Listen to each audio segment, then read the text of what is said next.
My father always believed money was the only true measure of a person's worth. On the day I decided to leave home, he made certain to illustrate how little he thought I was worth clearly. With a cruel smirk, he threw a crisp $99 bill at my feet. "Here's $99, he sneered bitterly. "That's all a failure like you deserve." At 25, fresh out of college with a brand new engineering degree, my parents hadn't even bothered to attend my graduation ceremony. Standing in the enormous, cold expanse of our lavish living room, with nothing but a single suitcase containing all my possessions, I watched quietly as the bills floated down to the marble floor, drifting like autumn leaves. Surrounding me was the immense wealth of the Miller family, gleaming crystal chandeliers, finely polished antique furniture, priceless paintings, everything proudly boasting our old money lineage. Our family had always been investment bankers. Generations had walked the prestigious halls of Miller and Sons Investment Group. It was expected, a predetermined path every Miller son obediently followed, until I broke the tradition. Engineering. My father spat with disgust when I had first declared my major. Engineers are nothing more than glorified mechanics. No son of mine will waste his life tinkering with machinery. Yet, I saw clearly what he and the rest of the family failed to notice. While they meticulously counted their millions from traditional investments, I envisioned a different future. One built on technology, innovation, and limitless possibilities. The next great fortunes wouldn't be made in extravagant, wood-paneled offices. They would spring from humble garages and labs, created by minds daring enough to combine creativity with opportunity. My mother stood quietly near the grand staircase, sipping a martini despite it barely being noon. "Charles, darling," she implored gently, "there's still time to fix this. Come back to the firm. Your father can smooth everything over with the board." I stared deeply at her, perhaps truly seeing her for the first time. Her carefully practiced smile had never quite touched her eyes. Throughout my childhood, I watched her value herself solely by the size and brilliance of her diamond rings, each one progressively larger, desperately trying to fill a void that seemed endless. "No, Mother," I said firmly. "I'm tired of being someone you both wish I was." My father's face darkened instantly, turning the fierce shade of red I had feared since childhood. "Then get out," he barked, voice filled with fury and disappointment. "You're no longer a Miller. You're walking away from your trust fund, your connections, your legacy, all for some foolish fantasy." Calmly, I knelt and picked up the $99 bill. It felt deliberately fresh and untouched, as if my father had specially instructed his assistant to withdraw a crisp note for this very act of cruelty. "Keep your trust fund," I said, placing the money carefully into my wallet. "I'll build something on my own." My father laughed bitterly, his voice echoing coldly against the high ceilings. "You build something? You can hardly dress yourself," he mocked, gesturing disdainfully at my simple button-down shirt and plain slacks, sharply contrasting his impeccable, custom-tailored suit. "Without the Miller name, you're nothing." His harsh words echoed through my thoughts in the years that followed, driving me through countless sleepless nights and pushing me through every seemingly impossible challenge I faced. But at that moment, I simply smiled and quietly promised, "Just watch me." I stepped out of the mansion's grand doors carrying nothing but $99, a single suitcase, and the engineering degree my family considered worthless. Behind me, the iron gates of my childhood home slammed shut dramatically, marking an end and a beginning. Standing there, reality set in. I had no car, no apartment, and only that small amount of cash. Yet, I possessed something my family failed to recognize, a clear vision of the future and the determination to make it real.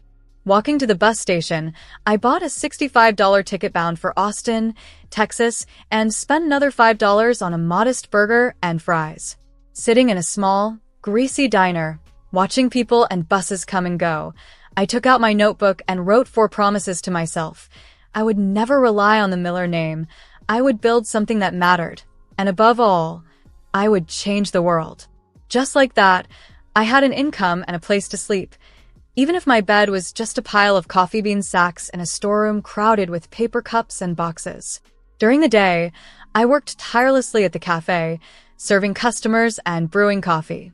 At night, I pored over my sketches, perfecting designs for a groundbreaking energy storage solution, using the cafe's Wi-Fi to explore patents and stay updated on the latest technological advancements. Olivia, one of my coworkers, would occasionally bring me leftover pastries after her shift. Curious, she often glanced at my complicated diagrams and asked insightful questions that genuinely improved my understanding. One evening, as she studied my sketches, she asked, "So basically, you're just making a better battery?" "Not exactly," I explained patiently, showing her the intricate designs. "Regular batteries waste a lot of energy during storage and transfer.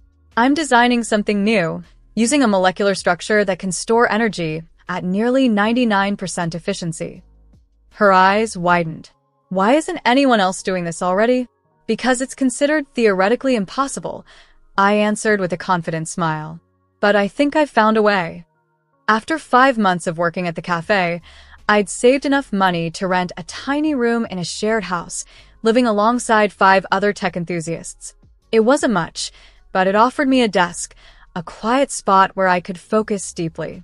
To supplement my income, I started freelance consulting, helping local startups solve challenging engineering problems. That's how I met Edward Evans. After successfully solving a crucial power management issue for his startup, he expressed his gratitude. "Your solution saved us months of work. What else are you working on?" I hesitated briefly, then decided to trust him, sharing my ambitious energy storage designs. Edward studied my technical notes carefully, silent and thoughtful. Finally, he spoke. "This could genuinely change everything, but you'll need serious funding to build a working prototype." "I know," I replied quietly, keeping my family's wealth and the abandoned trust fund to myself. "I'm working on it." Edward became more than a client. He connected me with Dr. Andrea Bell, a renowned molecular engineer at Oxford. She spent 7 intense hours challenging my ideas, meticulously seeking flaws. Eventually, she nodded slowly and said, "It's ambitious, possibly impossible, but if it works." She paused thoughtfully. "I know some people at MIT Lincoln Laboratory's Energy Research Center. Would you like to use their facilities? Would I be interested in using one of the world's premier research labs?" Remaining calm, I simply replied, "Yes. I'd appreciate that very much." For the next year, my schedule was relentless. Mornings were dedicated to cafe maintenance, afternoons to freelance consulting, evenings to intensive research at MIT Lincoln Laboratory, and late nights to refining my designs. I lived on determination, caffeine, and endless hope. The breakthrough came unexpectedly one night around 4 a.m. in the MIT Lincoln Laboratory lab. I had spent weeks meticulously testing different molecular configurations. When the test results came back, I triple-checked them, stunned by the reality of what I was seeing. The prototype achieved 98.7% efficiency in energy storage, almost perfect and previously deemed impossible. Dr. Bell verified the results personally. "This isn't just a breakthrough," she said, amazed. "It's revolutionary." Within days, I was meeting with venture capital firms. Edward helped me craft my pitch, while Olivia tirelessly helped me prepare by challenging me with tough questions. The first 3 investors praised my idea, but considered it too risky. The third, however, was different. Douglas, the lead partner at Vertex Frontier Ventures, leaned forward and said, "Your technology could revolutionize renewable energy storage. But why should we trust a 24-year-old unknown?" Meeting his eyes confidently, I began my reply. "Because I've spent the past year proving that impossible things can become possible. Give me a chance, and I'll prove it once more." Impressed by my determination, Vertex Frontier Ventures invested $12 million for a 23% stake in my company, which I named EtherGrid Technologies, a personal nod to the idea of a new star emerging from nothing. With this funding, I established our research facility, assembling a small yet talented team of engineers. Together, we faced numerous technical hurdles, frequent setbacks, and moments when it felt like our dreams might collapse entirely. Yet, after 3 intense years, our hard work paid off. Our first commercial-scale energy storage system was finally ready for testing. When the results arrived, they surpassed even our wildest expectations. The system stored and delivered energy at an incredible 98.9% efficiency, 5 times better than the best existing technology. The breakthrough created waves in the energy industry, making renewable sources like solar and wind not just practical, but economically superior to fossil fuels. Suddenly, every major energy company wanted access to our technology. EtherGrid Technologies went public just 2 years after the initial investment from Vertex Frontier Ventures, and the stock price doubled within the first day. By week's end, my share of the company was valued at over $250 million. For the first time since leaving home, I bought a suit, not from the exclusive tailor my father preferred, but from a boutique catering to tech leaders. Olivia, now our head of operations, accompanied me. Planning to impress someone special? She teased gently. No, I replied, adjusting my new suit carefully, but I think it's finally time for a visit home. I hadn't spoken to my family in 6 years, but through news reports and social media, I knew the once mighty Miller & Sons investment group was struggling. Traditional investment banking was fading, disrupted by financial technology and evolving markets, exactly as I had predicted years earlier. Now, facing a hostile takeover by a tech-driven investment firm called Digital Horizon Capital, they were confronting their greatest crisis yet. What my family didn't know was that Digital Horizon Capital was a subsidiary of EtherGrid Technologies, my company. I booked a flight home, reflecting on the incredible journey from having just $99 to my name to being worth hundreds of millions. Yet, this wasn't about reconciliation or boasting about my success. I was going home to purchase the very company that had deemed me worthless. Before leaving, Olivia saw me thoughtfully examining an old family photograph. "Are you sure you want to do this?" she asked softly. I slipped the photo into my pocket and replied firmly, "They taught me that money is the only measure of worth. It's time to show them exactly what I'm worth." Little did I know how deeply my return would shake the Miller family, how bittersweet and complicated my revenge would become, or how profoundly the lesson they had taught me would ultimately cost them everything. The headquarters of Miller & Sons Investment Group remained unchanged, still imposing with its limestone facade, polished gold letters, and air of deep-seated arrogance. This time, however, I entered confidently through the front doors, not as the disappointing son, but as the CEO of the company seeking to buy them out. "Mr. Carter, here to see the board," I calmly informed the receptionist, using the name I'd adopted after leaving home. She directed me to the top floor, completely unaware that the prodigal son had returned. Entering the boardroom felt surreal. It was exactly as I remembered. The dark wood panels, oil paintings of past company leaders, and the family crest are proudly displayed above the fireplace. As a child, I'd hidden beneath that very table, quietly listening to my father conduct ruthless business deals. Today, I wasn't hiding. I was standing confidently in front of them, ready to reclaim my worth. I sat quietly at the head of the long, polished boardroom table, waiting. One by one, the board members entered, followed by company executives, and finally, my father. Time had not been kind to him. He looked older than 4 years should allow, the weight of failing fortunes and relentless pressure clearly showing in his posture and expression. His once commanding presence was dimmed, his confidence shaken. He didn't recognize me at first. His eyes passed over me without pause as he took his seat. "Gentlemen," I began, maintaining a professional tone, "I'm here on behalf of Digital Horizon Capital regarding our offer to acquire Miller & Sons. We're not interested in being bought out by some tech upstart." My father snapped, still not truly seeing me. "Miller & Sons have stood for 120 years. And it'll collapse within 5 more if it doesn't evolve," I replied, letting my natural voice emerge. "Isn't that right, Father?" A heavy silence fell over the room. My father turned toward me, his face losing all color as recognition dawned. "Charles," he breathed. "Hello, Father. Miss me?" Mr. Johnson, an elderly board member who had known me since I was a child, blinked in disbelief. "Little Charles Miller?" "Actually," I corrected gently, It's Charles Carter now. And I'm not here as your son. I'm here to discuss the future of this company. My father's expression turned from shock to fury. This is some kind of trick. You're working for Digital Horizon. I smiled, calm and composed. No, father. I own Digital Horizon. It's a subsidiary of EtherGrid Technologies. The room collectively gasped as realization swept through them. Yes, I confirmed. That EtherGrid Technologies, the company leading the global revolution in energy storage. Impossible, my father whispered.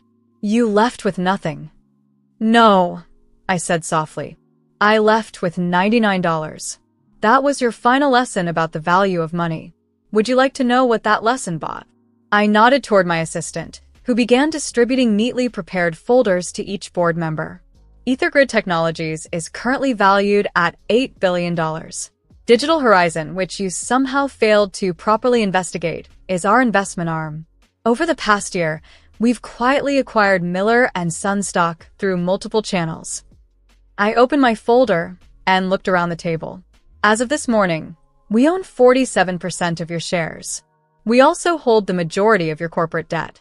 And given your recent financial difficulties, that debt is considerable. My father looked as though the air had been sucked from his lungs.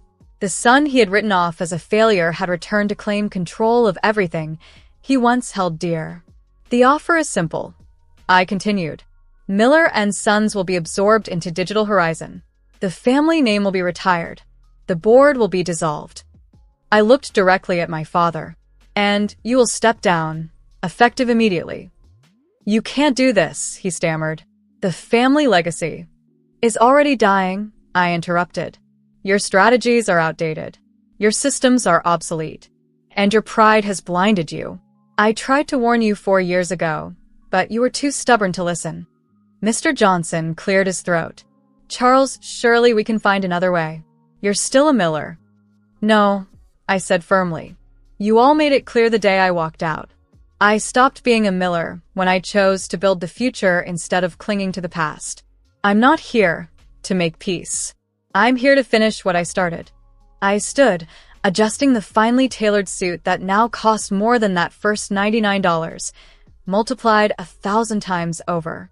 You have 48 hours to accept the offer. Refuse, and Digital Horizon will call in every outstanding loan. Miller & Sons will not survive the week. My father finally found his voice again. You destroy your own family's company? Everything we built? No, I replied. You destroyed it when you refused to change.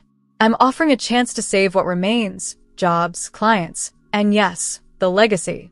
But whether that legacy still carries the Miller name, that's no longer your decision. I walked toward the door, then paused and turned back one last time. Oh, and father, remember that $99 you threw at my feet? Turns out, it was the best investment you ever meant to make.